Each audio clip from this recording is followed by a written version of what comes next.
দেশে জ্বালানি তেলের কোনো সংকট নেই উল্লেখ করে জনগণকে আতঙ্কিত না হতে আহ্বান জানিয়েছেন বিদ্যুৎ, জ্বালানি ও খনিজ সম্পদ মন্ত্রী ইকবাল হাসান মাহমুদ টুকু। দুপুরে ঢাকায় নিজ বাসভবনে সাংবাদিকদের তিনি বলেন, ভর্তুকি দিয়ে হলেও সরকার জ্বালানি তেল আমদানি অব্যাহত রেখেছে। আমরা তেল বেশি সরবরাহ করছি, গত বছর থেকে 25% বেশি বাড়িয়ে দিয়েছি এবং পেট্রোল পাম্পে আমরা তেল ডেলিভারি দিচ্ছি। এখন জনগণের সহযোগিতা প্রয়োজন, যাদের যা প্রয়োজন তার চেয়ে বেশি তেল না নেওয়ার জন্য আমি সবাইকে অনুরোধ করব।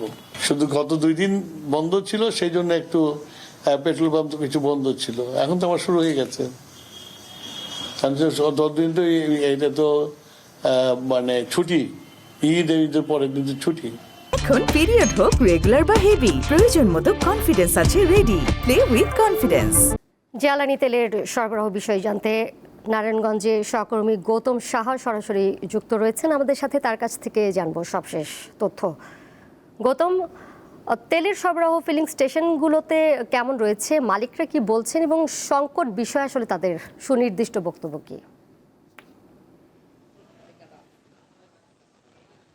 জ্বালানি তেলের সংকটে নারায়ণগঞ্জের ডিপো এবং পাম্পগুলোতে দেখা দিয়েছে অস্থিরতা, যার প্রভাব পড়েছে জনমনে।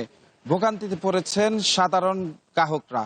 আমরা সকাল থেকে যে বিষয়টি দেখেছি, নারায়ণগঞ্জের বিভিন্ন পাম্প ঘুরে সেখানে মানুষ কিন্তু চালকরা আসছেন তেলের জন্য, কিন্তু তাদের কাঙ্ক্ষিত সেই তেলগুলো পাচ্ছেন না, একের পর এক পাম্পগুলোতে যাচ্ছেন। সেই সাথে আমরা ঘুরে দেখেছি নারায়ণগঞ্জের যে 4টি ডিপো রয়েছে ফতুল্লা এবং সিদ্ধিরগঞ্জে, সেখানেও দেখা গেছে দীর্ঘ সময়ে যারা চালক রয়েছেন তেলের জন্য ডিপোগুলোর সামনে অপেক্ষা করছেন, প্রায় ঘন্টার পর ঘন্টা কিংবা সারাদিন তারা অপেক্ষা করে একের পর এক গাড়ি যাচ্ছেন। তবে তাদের কিন্তু কাঙ্ক্ষিত যে চাহিদা অনুযায়ী তেল, সেই তেল কিন্তু ডিপো থেকে সরবরাহ করতে পারছেন না বলে তারা অভিযোগ করছেন।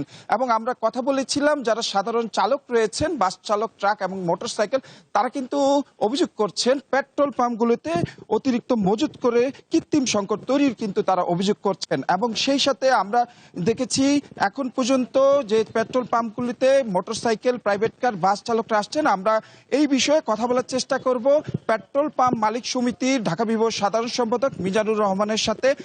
এই যে গ্রাহকরা অভিযোগ করছেন কৃত্রিম সংকট করে আপনারা মজুত করে রেখেছেন, এই বিষয়ে আপনাদের না, এটা টোটালি ভুল ব্যাখ্যা। হ্যাঁ, আমাদের পেট্রোল পাম্পে একটা ক্যাপাসিটি আছে, এই ক্যাপাসিটির বাইরে আমরা তেল এখানে মজুত করার সিস্টেম নাই। তো সেই লক্ষ্যে আমরা এখানে মজুতের কোনো প্রশ্নই আসে না, এটা একটা ভুল তথ্য।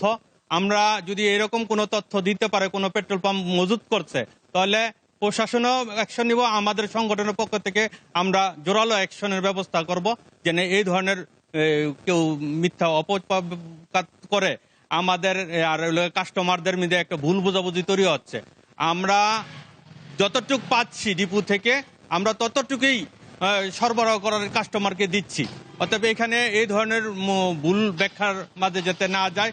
আমরা একটা পেট্রোল পাম্প একটা সেবামূলক প্রতিষ্ঠান, আমরা সেখান থেকে যতটুকু পাচ্ছি, ডিপো থেকে যত পরিমাণ তেল পাচ্ছি সেভাবে আমরা সরবরাহ কাস্টমারকে দিয়ে যাচ্ছি। পেট্রোল পাম্প মালিক সমিতির পক্ষ থেকে আপনারা বলছেন পেট্রোল পাম্প বন্ধের সংখ্যা রয়েছে, কি কারণে সংখ্যা রয়েছে?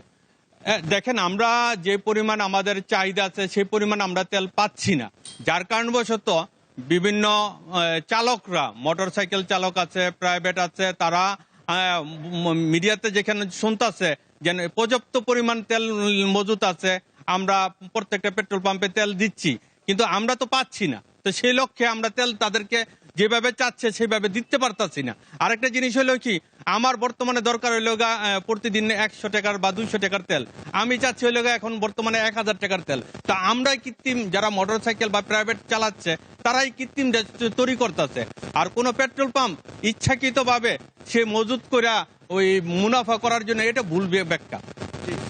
আমরা কথা বলছিলাম পেট্রোল পাম্প মালিক সমিতির সাথে। আমরা যে বিষয়টি দেখেছি, ডিপোগুলিতে অনাকাঙ্ক্ষিত ঘটনা এড়াতে ইতিমধ্যে সেনাবাহিনী সহ আইন শৃঙ্খলা বাহিনী মোতায়েন করা হয়েছে এবং তারা রেশনিং পদ্ধতিতে এখন পর্যন্ত ডিপো থেকে তেল সরবরাহ করছেন। এবং পেট্রোল মালিক সমিতির পক্ষ থেকে বলা হচ্ছে তাদের চাহিদা অনুযায়ী পেট্রোল ডিপোগুলিতে তেল সরবরাহ করছে না, যার প্রভাব পড়ে হয়েছে সাধারণ জনজীবনে।